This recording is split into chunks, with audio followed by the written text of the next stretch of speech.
Coming into the NAL, a lot of things have changed in Stage 1, and we're going to give you a breakdown about a lot of the roster changes that these teams have gone through. But first things first, I'm going to give a big shout out to the two underdogs that remain at number 1 and number 2 on the leaderboard. Yes, it's going to be Oxygen and Sonics. Throughout this entire video, you're going to hear about all of the latest additions, but with these two teams, it makes sense that their rosters have remained untouched. And you take a look at Sonics, for instance, and they have best player arguably in the entire league is going to be Grixer. He's number 1 in rating, number 1 in KD, and the Sonics look so good with them. But it's the two rookies that are on Oxygen that have been tearing it up so far. Foxay, Laxing, and Vertical, they love what they have right now, so we're not going to expect any type of changes. But this might come to a shock to a lot of people because he leads the leagues in plants, but TSM, they're going to be the first team that we're going to talk about with the team change so far.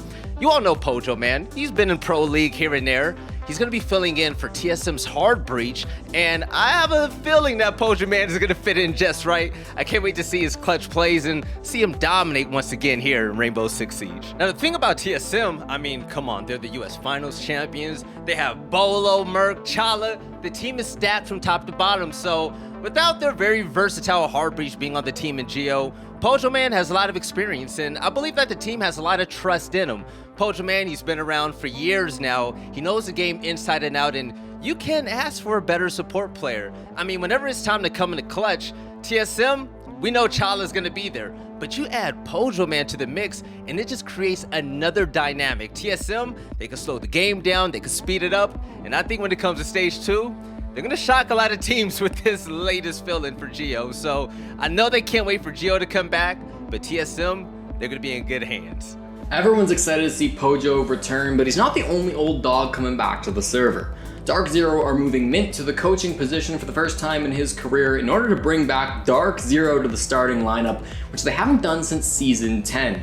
Now, back then, Dark Zero and BC managed to get first place in North America and get second at the Tokoname Finals. That's not the only roster move they've made though, because Skies has decided to retire from competitive play in order to focus fully on content creation. With him gone, they had a new hole to fill, and they managed to go with a rookie this time around, Pambazoo. Pamba just turned 18 and played his first stage of Challenger League just last stage with Libid Gaming. He quickly developed as one of the best players in the league, and combine that with the 60,000 YouTube subs, looks like a pretty good pickup for Dark Zero. With two new faces, DZ are looking like a completely fresh team headed into Stage 2. Only time will tell how they perform. Dark Zero are not the only team who made sweeping changes for Stage 2. Xset have revamped not only their entire coaching staff by adding Jarvis as a head coach and Drew Spark as an analyst, but they've also brought in Razor, who played for Livid in Stage 1 of North American Challenger League. Razor is an interesting case. He didn't put up phenomenal statistics in Stage 1 of CL, but he is one of the first players to ever be recruited to a Tier 1 league in Siege through FPL. In that setting, he was able to bump shoulders with a lot of people who he would eventually become teammates with, and they also used that opportunity as a way to scout for new talent because they needed to find a replacement for Butters. So on paper, even though it may not look like the most exciting move that Xset could have made, I would say Razor is not a player to be underestimated. He's been in the Challenger League and T2 circuit in North America for a considerable amount of time, and Xset very clearly like what they see in this guy. Hopefully, by bringing him in and also adding Jarvis and Drew Spark, Xset can look to get out of the 9th place hole that they set themselves in Stage 1. Similar to Xset, Bisco didn't have the best start to 2021. After finishing just shy of dead last, they decided to drop their entry for Egger Ghost in favor of another familiar face, Biologic. Now, Bisco started Stage 1 with all rookies except for Ghost, and although they've now got one stage under their belts, they still needed someone with loads of experience. Bio brings experience including 4 seasons of Pro League, 2 stages of the NAL, and 2 international tournaments, so he's got them covered on that front. But replacing an entry fragger with a support means that players like Sippin and Anthony are gonna have to pick up kills in the fragging department in order for Bisco to do well in Stage 2.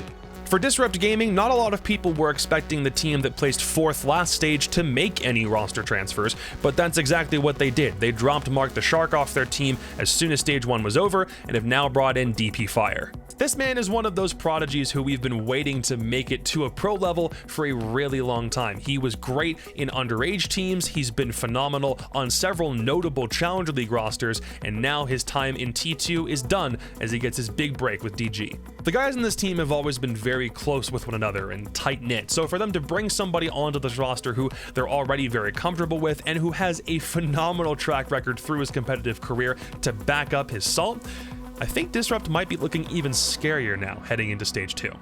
Hot and Cold was the last player added to Mirage's 2021 roster, and he had the biggest impact, but sadly he's also the first one to go. Although his stellar performance did wonders for Mirage in Stage 1, it also attracted some bigger offers, and now has left Mirage with a spot to fill on their roster.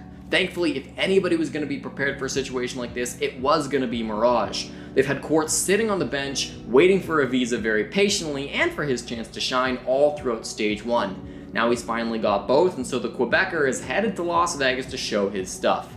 Although he's got some big shoes to fill with Hot and Cold leaving the team, fans of the 2020 Canadian division will know that he's got it in him to pull out some big plays. The only question is, will he manage to perform with the rest of Mirage's brand new 2021 roster? The last team to make any moves in North America is Space Station Gaming, who made a blockbuster of an acquisition when they acquired Hot and Cold from Mirage. This man's historic tenure on the Dark Zero roster is practically legend, but when he played for Mirage, he shifted roles, and we saw a different side of Hot and Cold that we really haven't seen before in competitive play. This man was single-handedly one of the best players overall in Stage 1, to the point that he was competing with Grixer for MVP honors for how well he performed with Mirage, and Space Station have a massive gaping hole to fill after Canadian's retirement, and they finally found their answer with Hot and Cold. On paper, this looks phenomenal for SSG, but I am curious about what this means for their roster overall. How are they making role changes? Is Fultz still going to IGL? What does the future of this team look like with Hotton on the roster? We're going to find out as Stage 2 kicks off very soon.